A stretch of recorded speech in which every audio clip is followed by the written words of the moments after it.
Siamo adesso in compagnia di Lillo Schinina. Schinina non è sceso in campo questa sera, quindi il tuo giudizio sarà su quello che hai visto. Come ti è sembrata la prestazione dei tuoi compagni al di là del risultato?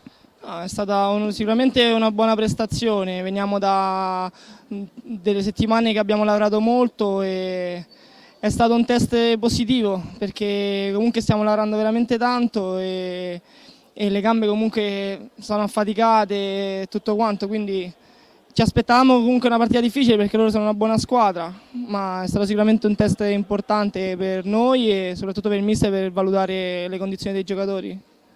Senti, com'è andata questa prima fase di preparazione e in che cosa deve migliorare l'Italia?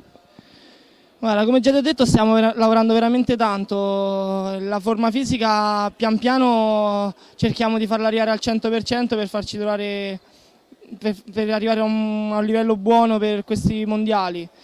E non manca niente, non manca assolutamente niente, siamo un grande gruppo, lavoriamo tanto, ci aiutiamo tanto e se continuiamo così potremo fare veramente bene.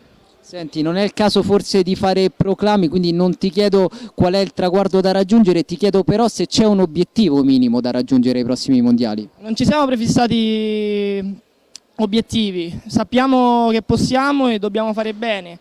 Veniamo da un europeo che ci ha lasciato un po' l'amaro in bocca e sicuramente andremo al mondiale per far vedere l'Italia quella che avete visto fino adesso, cioè quella che non molla mai e che dà tutto nel campo.